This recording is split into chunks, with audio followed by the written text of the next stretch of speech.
sejarah atau kayak gimana sih itu tuh? Karena sering dengar kalau identik ya, kalau orang-orang awam itu mendengar sejarah, apalagi mendengar masa lalu, terkesannya mistis atau apa. Nah kayak gitu.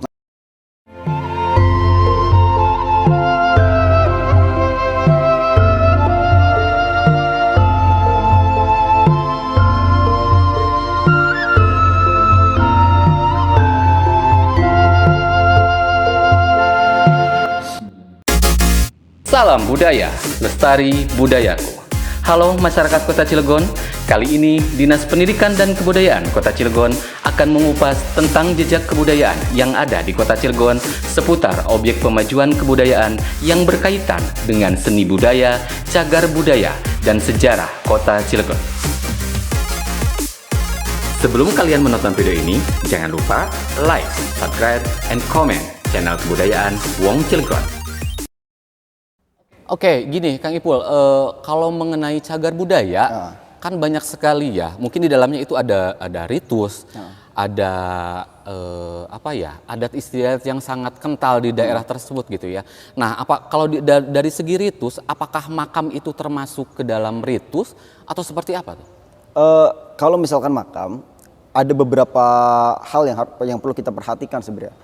Kita condong ke makam hanya sebuah kajian mistisme, orang datang ke situ meminta segala sesuatu ya kan, yang akhirnya menimbulkan perdebatan antara musyrik dan tidak gitu kan. Berarti itu sudah ada campuran Hinduisme? Sebenarnya sudah ada, dari dulu juga sudah ada gitu kan. Nah akan tetapi posisinya adalah bagaimana kita datang ke makam untuk melihat ini makam sebenarnya siapa sih. Betul, nah, gitu kan. betul. Ini makam ini beragamanya apa sih? Apa yang perlu kita perhatikan di makam itu kan gitu. Nah kalau misalkan mungkin dalam Islam kita harus ke makam untuk mengingat kematian ya kan. Dari sisi yang lainnya berbeda lagi. Nah, ada lagi adat istiadatnya. Nah di Cilegon sendiri berbicara adat istiadat, ritus segala macam yang berbau tentang pemakaman harus disambungkan dengan spiritualisme. Jadi ada jiwa spiritualnya gitu kan, untuk meyakinkan diri kita sendiri gitu kan. Nah kalau kita akan meyakinkan misalnya si satu makam tersebut kita pantas untuk didatangi, mungkin kita bisa berdoa di sana, kita bisa melihat dari apa sih jenis makamnya itu sendiri, apakah memang sudah tertera meninggalnya dari tahun berapa. Nah itu seperti apa tuh? Nah membedakannya nih. Membedakannya ya. Jadi memang banyak sekali makam-makam yang ada di Banten nih. Kita kalau misal kita berbicara Banten dulu nih, kita berbicara Banten dari pesisir sini, ini masuknya utara apa nih? Utara lah, kita utara. Nah ada selatan kan? Iya. Kalau misalkan kita berbicara makam-makam di selatan, otomatis tidak ada yang namanya ukiran-ukiran di batu nisannya. Karena kita tahu bahwasanya wilayah selatan itu paling tua. Oke. Jadi dia hanya batu berdiri, mungkin menhir bahasanya. Akan tetapi kalau kita mengacunya ke bagian utara, banyak sekali nisan-nisan kuno, nisan-nisan kuno yang memang itu penulisannya aksaranya Jawa Pegon atau Arab Pegon. Arab Pegon. Nah ini. Nah kita bisa mengidentifikasikan makam ini adalah dia muslim atau tidaknya dari situ. Dari batu nisan? Dari batu nisan. Ada 3 jenis makam di Cilegon sendiri ya. Ada 3? Ada 3. Pertama, makam Buddha. Makam Buddha ini biasanya makam yang tidak ada nisannya. Akan tetapi disebut sama beberapa masyarakat di situ ada makam. Tapi tidak tahu itu makam siapa. Itu makam Buddha. Posisinya itu si tanahnya itu rata atau gimana itu yang Buddha tadi? Ada yang rata, ada yang berundak gitu kan. Oh, nah itu, tapi tidak tahu, tidak jelas itu siapa. Nah itu makam Buddha. Nah kemudian ada makam pra-Islam. Pra-Islam, makam pra-Islam ini biasanya tadi yang disebutkan, yang kayak batu berdiri segala macam tuh. Yang biasa dibungkus sama kain putih ya? Nah kalau yang biasa dibungkus sama kain putih sebenarnya kalau korelasinya sebenarnya bukan dikeramatin lah sebenarnya. Nah kebanyakan kan dikeramatin, makanya kan suka serem tuh kalau lewat makam kayak gitu kan. Ketika berbicara makam, yang kita temukan nih salah satu kita berbicara banyak makam di Banten, tapi ya kalau di Cilegon sendiri saya berbicara tentang Pabean. Tentang daerah Pabean ya yang ada di Kecamatan Purwakarta Cilegon ini, ada apa saja sih tentang cagar budaya di sana? Ya, ketika kita berbicara Pabean, apalagi Purwakarta nih, Purwakarta itu sebuah kecamatan yang luas juga. Tapi kalau kita khususnya di Pabean terkait cagar budaya, ada beberapa makam kuno yang memang ada di wilayah Pabean. Banyak? Ada banyak sebenarnya, yang baru diinventarisir itu 3. Nah, tapi rumah kunonya juga ada di beberapa wilayah. Rumah kuno bahkan benda-benda peninggalan dulu itu masih tersimpan rapi. Gitu ya. Tidak hanya itu, sebenarnya di Pabean itu ada adat istiadatnya, Iya. ada ritusnya, seni Ritusnya budaya. juga ada? Ada banyak di situ. Makanya ada salah satu yang unik memang ketika kita berbicara tadi makam ya. Iya. Apakah ada ritus itu sendiri bagian dari sejarah makam atau kayak gimana tuh? Ritus itu ada dalam apa ya bahasnya, ruang lingkup ya, isi daripada ketika ritus itu sebuah kegiatan yang Iya, membawa iya. segala macam menjadikan sebuah ritus kan. Nah, memang antara ritus, adat istiadat itu kan nggak bisa dipisahkan semuanya gitu kan, harus berbarengan. Nah, tapi kita tadi berbicara karena posisinya makam. Nah, pertanyaan awal kan kenapa makam itu harus dibalut dengan kain putih? Kalau secara rasionalnya agar tidak terkikis daripada air hujan gitu kan, bukan berarti mengkeramatkan makam itu. Nah, kebanyakan kan kalau orang awam kalau ada batu nisan yang dibungkus kain putih, terkesannya kan keramat, serem. Nah, kayak gitu. Makanya di Pabean itu ada tiga makam, salah satu yang kita temui yang sudah ada jelas namanya dengan ukiran aksara Arab Pegon itu bernama Syekh Ibrahim. Beliau meninggal pada tahun 1216 Hijriah atau 1802, berarti sebelum Gunung Krakatau meletus, bahkan sebelum peristiwa Geger Cilegon terjadi juga kan. Seorang ulama? Seorang ulama. Pejuang juga kali ya? Kalau misalkan dibilang pejuang, saya tidak tahu menahu karena kan kalau misalkan melihat daripada peristiwa Geger Cilegon itu kan 1888. Iya benar-benar. Akan tetapi apakah memang wilayah Pabean tersebut adalah cikal bakal adanya Islam juga di situ dengan beberapa datangnya para alim ulama? Melihat daripada bentuk nisannya sendiri itu kan ada tiga jenis. Iya. Ada Demak, Samudra Pasai, dan Lampung. Nah, itu yang bisa ngebedain ya? ya, itu juga kita bisa melihat daripada tahunnya. Pada tahun berapa sih ini? Apalagi di situ sudah jelas tahun 1612 Hijriah atau 1802 Masehi, tepat ketika sebelum hancurnya Banten itu sendiri, Kesultanan Banten. Padahal itu hanya bisa dilihat dari batu nisan saja ya? Batu nisan saja. Bisa dilihat dari tahun berapanya itu? Tahun berapanya. Dan gini juga, posisi makam ini sangat berpengaruh juga. Posisi dari apanya Posisi ya? makam itu dari ketinggian. Meter dari permukaan laut ya bahasnya, MDPL. Lokasinya. Dari orang-orang Hindu Buddha selalu mengidentifikasikan sebuah makam itu harus ada di atas gunung, di puncak gunung atau bukit ya, untuk mengetahui bahwasanya ini adalah kaum Brahma, orang-orang suci. Yang di bukit itu. Yang di bukit, di atas bukit. Nah itu kan pada masa Hindu Buddha. Nah masa kesultanan biasanya adanya di lereng-lereng. Ataupun udah masuk ke wilayah perkampungan. Iya. Gitu. Nah kita bisa melihat dari sisi batu nisannya, kemudian arahnya kemana nih gitu loh. Nah bukannya kalau arah itu sama saja, ya ibaratnya kalau bahasa kita mungkin ya arah ke kiblat lah. Iya, kalau misalkan Muslim ya kan, kita kan nggak tahu.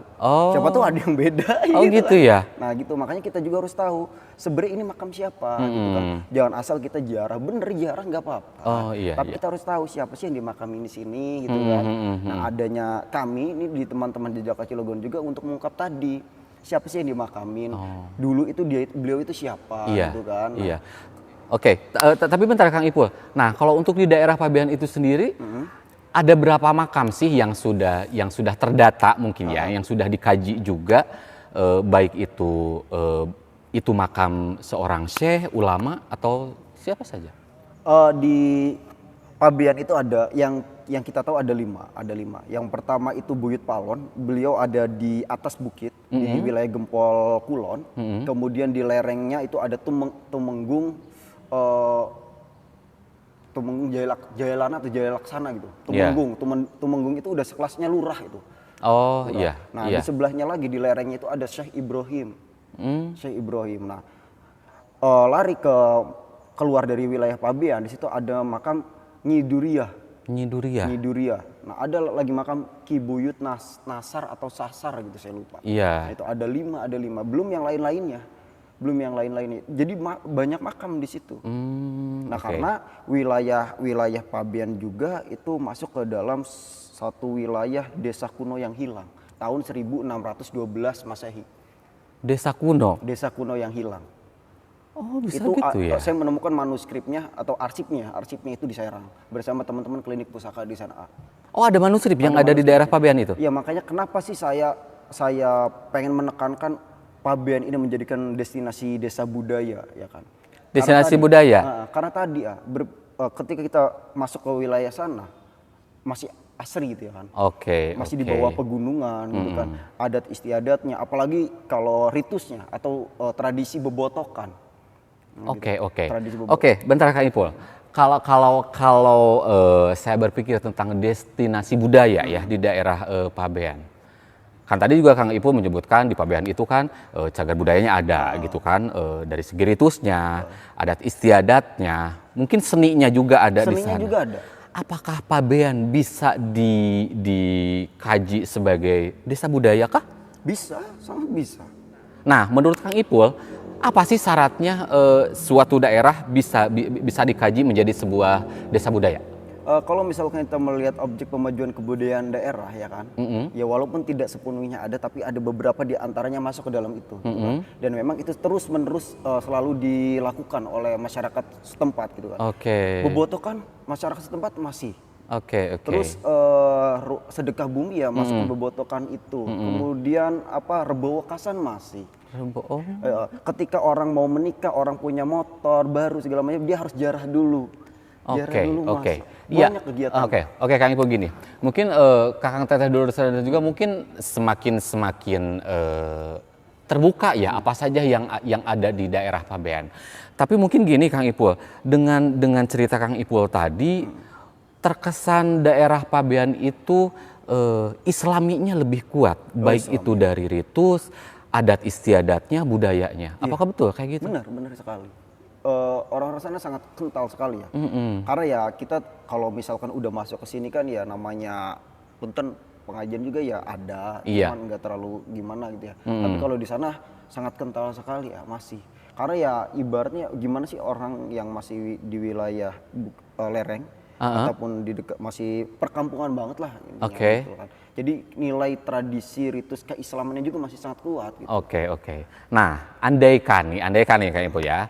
Andaikan misalnya daerah Pabean ini dijadikan desa budaya, apa sih yang harus disiapkan dan harus dibentuk dari daerah Pabean itu sendiri? Apakah dari sarana dan prasarananya juga, apakah SDM-nya juga, atau kayak gimana nih? Kalau yang dibentuk ya, kalau bagi saya sih pertama SDM-nya dulu. SDM, Karena SDM sangat mempengaruhi ya buat semuanya. Kalau misalkan kita sudah membentuk sarana prasarana, kalau nggak ada SDM-nya juga percuma. SDM itu kan yang membangkitkan semangatnya gitu loh. Jadi ketika SDM-nya sudah dibentuk, apa sih prasarana yang harus diperlukan? Kan, gitu. Nah SDM, baru SDM prasarana. Prasarana setelah itu, apa yang mau kita gali? Dari mana dulu nih? Budaya apa yang mau kita gali? Kita fokuskan ke satu. Nggak semuanya sebenarnya, karena semuanya sebenarnya mengacu kepada satu ini. Misal yang kayak tadi makam kuno Syekh Ibrahim salah satunya. Nah, ada nggak sih ritusnya di dalam itu gitu kan? Ya ada gitu kan. Banyak orang datang berbondong-bondong ke situ ziarah, mereka membawa makanan segala macam ya kan, terus makan bareng di situ setelah habis ziarah. Gitu. Kemudian orang yang mau menikah terus ziarah dulu segala macam itu ada ritusnya. Ada istiadatnya masuk juga, seninya juga ada. Apa sih seninya? Mungkin kita bisa lihat ada tradisi mauludan. Iya, benar. Ataupun misalkan tradisi wawacan gitu kan. Wawacanan bisa di makam, bisa di masjid, bisa di tengah jalan, bisa itu masuk ke situ. Jadi saling berkesinambungan satu sama lainnya sebenarnya. Oke. Nah, kalau kayak gitu, andaikan daerah Pabean diangkat menjadi daerah desa budaya, apa nih yang harus didorong sama pihak pemerintah? Nah, ya, ada kaitannya dengan pemerintah, ya mungkin ada keinginan besar ya dari daerah Pabean itu sendiri supaya bisa dijadikan sebuah desa budaya. Nah, menurut Kang Ipul apa sih hal yang bisa didorong dari pihak pemerintah itu sendiri? Kalau yang bagi saya buat pemerintah ini agak gimana gitu kalau udah membahas seperti itu. Oh gitu ya. Tapi memang perlu kesadaran sendiri sih dari pemerintah juga, karena sekarang kan apalagi indeks kebudayaan itu harus perlu dibangun gitu kan. Benar. Indeks kebudayaan. Kalau kita berbicara pola pemerintahan sekarang mengacunya kepada kebudayaan itu sendiri. Betul. Dan ketika kita berbicara Cilegon, kita tidak lagi berbicara buat yang akan datang. kita berbicara secara luas lagi kan gitu loh. Oke. Apalagi kalau misalkan kita berbicara yang budaya ini sendiri, budaya ini bisa dijadikan sebuah patokan wisata juga. Jadi dengan adanya kesadaran daripada pemerintah bahwasanya budaya harus semakin dibangun, Iya. karena kan dinamis juga ya kan Iya. budaya kan. Ya itu, munculnya ada pertumbuhan-pertumbuhan ekonomi tidak hanya dari kalangan industri saja, tapi dari skala kecil menengah juga kita bisa melakukan itu loh. Iya, Dari sisi iya. budaya tadi, gitu. Iya. Nah makanya bagi saya pemerintah harus sadar lah gitu. Jangan ini kita Harus sadar ya? berbicara sesuatu yang tidak yang Oh, jadi selama ini nggak sadar dong pemerintah ya? Untuk mendukung pembangunan objek kebudayaan itu sendiri ya? Iya. Gitu ya menurut Kang Ipul? dari tahun kapan kita berbicara masalah budaya yang selalu digembor-gemborkan, kita tidak tahu aspek budaya Cilegon itu sendiri. Akar budaya Cilegon itu sebenarnya apa sih? Nah, itu Ya benar. kan? Cilegon itu apa gitu kan? Ada apa? Ada gitu? apa? Kita selalu mengambil dari apa wilayah-wilayah lainnya kan. Tapi kita lupa dengan wilayah kita sendiri gitu kan. Nah, itu. Sedangkan ada bahasa apa kaki dipijak bumi dijunjung gitu Benar, kan. benar, Berarti benar. kita harus tahu sisi lain di Cilegon itu apa gitu. Nah, itu Saya tadi. sampai orang-orang bilang gini, ketika bencana Gunung Krakatau meletus, ya kan? Gunung Krakatau meletus, orang-orang Cilegon pada saat itu makan apa? Karena kan ada kelaparan pada saat itu. Makan yang ada kali ya? Nah, padahal sebelum Gunung Krakatau meletus, tsunami datang, Iya. ya kan, atau Kalembak datang itu, orang-orang kita sudah menyiapkan nasi aking, Sudah prepare? sudah prepare sebelumnya. Orang-orang kita itu sudah tahu bencana itu bakal kayak gimana sih datangnya gitu kan. Oh, jadi sudah tahu akan kejadian yang akan terjadi? Iya udah tahu, Oh, udah tahu. Makanya kita kan lupa dengan itu, lupa dengan nilai-nilai budaya itu sendiri. Kalau misalkan dalam bahasa histori vitae magistra, sejarah adalah guru kehidupan, Iya. kita harus belajar daripada itu. Atau apa tadi yang saya utarakan pertama, mengungkap tradisi membangun jati diri, Iya. agar kita tahu siapa gitu. Itu yang harus kita gali sebenarnya, agar kita bukan apa ya, melihat sesuatu itu yang itu mah ini gitu, itu mah ini peristiwa Covid, itu peristiwa ini, padahal dulu sudah pernah terjadi. Ada gegebrah tradisi-tradisi masyarakat Cilegon ya kan. Nah, itu yang harus kita bangun sebenarnya. iya. Bukan kita itu mah orang-orang dulu kita harus lupakan, enggak gitu kan.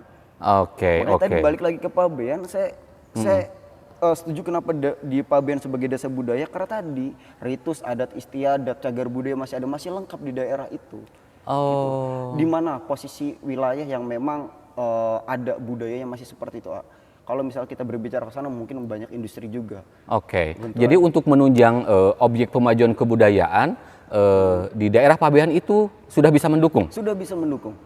Seperti itu. Tinggal sekarang menunggu dorongan dari pihak pemerintah, mungkin seperti itu.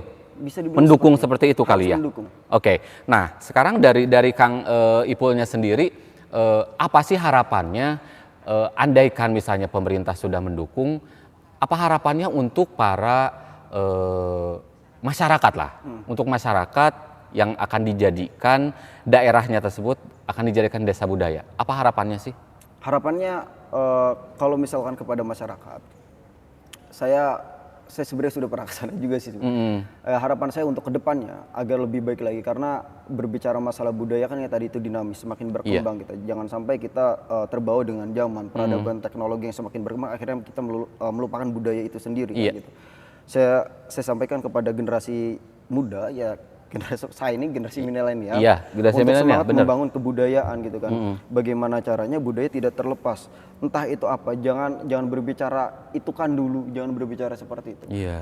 Berbicara hal-hal yang memang kita disebutkan pamali, sebenarnya memiliki nilai filosofi tersendiri yang tidak pernah kita pelajari sebelumnya. Nah itu, makanya buat teman-teman yang ada di Pabean atau terutama Cilegon lah secara khusus, secara umum ya. Angkatlah budaya di daerah kalian gitu. Nah, Jangan kalian lupakan itu. Kan. Betul. Tadi Iya. mengungkap jati diri, mengungkap tradisi membangun jati diri. Iya, benar. Agar kalian tahu jati diri kalian itu siapa. Kalian dianggap orang Cilegon itu saya karena tahu ini Cilegon itu dari mana, asalnya kayak gimana, budayanya seperti ini. Ketika datang ke luar sana, kamu orang mana? Saya orang Cilegon. Kamu tahu nggak Cilegon itu apa gitu? Oke. Ada apa sih di Cilegon? Iya. Kalau kita sudah bisa membawa nama Cilegon, tahu dengan seluk-beluk Cilegon, Iya. ya kita juga diakui, oh ternyata ini Cilegon asli. Karena budaya itu sendiri identitas sebuah daerah, benar? Iya, benar. Benar kan? Oke, seperti itu. Ya, mungkin kayak gini deh. Sekarang tinggal dari Kang Ipulnya sendiri, apa keinginannya untuk pemerintah di saat nanti daerah Pabean akan dijadikan desa budaya? Keinginannya kepada pemerintah. Iya. Ya sebagai acuan aja sih sebenarnya. Desa budaya Pabean sebagai acuan, sebagai motor penggerak juga di wilayah-wilayah lain, supaya ini menjadikan sebuah aset juga, aset Cilegon, bahwasanya Cilegon masih ada nih wilayah yang memiliki nilai-nilai kebudayaan yang luar biasa gitu kan, dan itu tetap harus dijaga, jangan sampai budaya dicampur adukan dengan politik. Nah, Gitu. betul.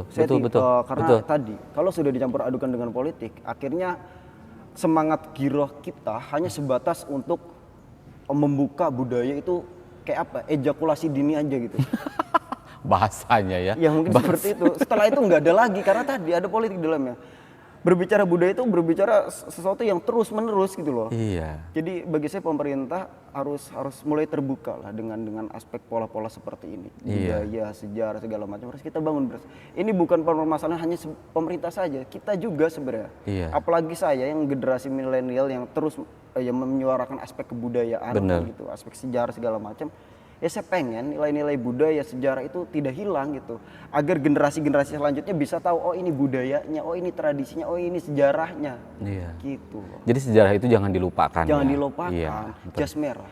Nah itu, mungkin karena gini juga, mungkin kalau untuk kalangan di milenial ya, Kakang Teteh Dulur Sedanten juga mungkin untuk menyikapi tentang cagar budaya, khususnya tadi yang Kang Ipul bahas tentang makam, mereka terkesan tabu mendengar seperti itu, karena ya itu tadi mungkin kalau mendengar tentang makam, mungkin ya itu tadi dikeramatkan, mistis atau seperti apa, padahal di sisi lain tentang cagar budaya makam itu sendiri sejarahnya itu sangat panjang seperti itu kan, berarti itu ya? Iya, karena gini ya, saya pernah membawa beberapa teman datang ke makam, kemudian memang ada benturan dari pola pemikiran kita bahwasanya ngapain sih main ke makam, itu musyrik, itu syirik, itu menyekutukan, kamu ngapain mau minta apa di makam gitu kan. Sementara yang kita pelajari karena kita basically orang-orang sejarah, orang-orang yang tidak luput dengan kebudayaan, kita harus mengetahui sisi lain daripada apa sih makam. Kenapa sih orang mau datang ke makam? Ada bahasa wong mati nguripi wong urip kan gitu ya. Orang yang sudah mati tapi menghidupkan orang yang masih hidup. Ya kan, ini mungkin digembor-gemborkan dengan beberapa orang gitu kan. Karena tadi ketika makam ini sudah banyak yang datang, akhirnya banyak masyarakat setempat membuka warung kecil-kecilan. Nah, akhirnya itu ya. Ekonomi masyarakat setempat mengembangkan perekonomian juga ya. Iya.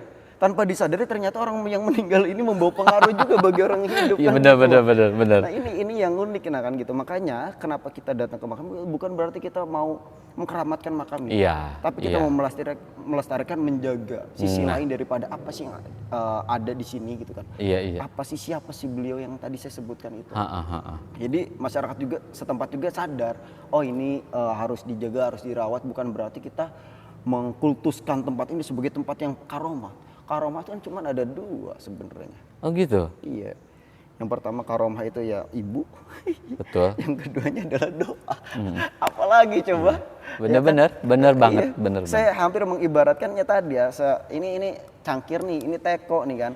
Orang datang ke cangkir yang kosong, kemudian diisi air terus-menerus sampai air ini luber. Begitulah pola doa. Mungkin saya berpikirnya seperti itu. Kita datang ke sebuah makam, kita berduyun-duyun, kita mendoakan makam itu sampai lubernya doa balik lagi ke kita sebenarnya. Iya.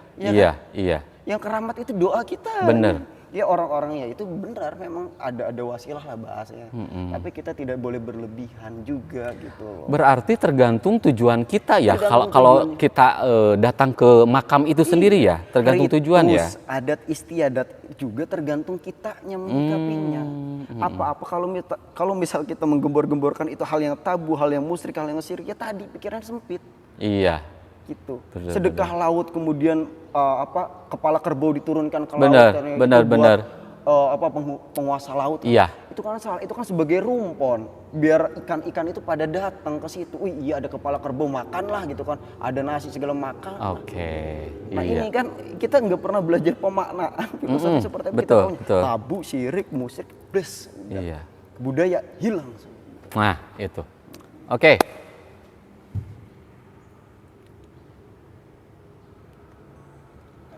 Dekat dulu.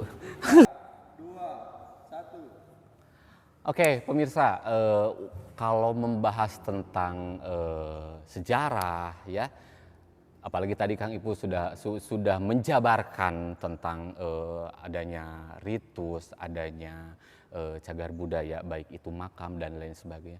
Sebetulnya obrolan ini tidak cukup ya. masih banyak yang ingin dibahas, yang ingin ditanyakan untuk kali ini. Tapi kita akan berlanjut di sesi selanjutnya di acara Ngopi Budaya dengan membahas tentang kebudayaan yang ada di Kota Cilegon khususnya.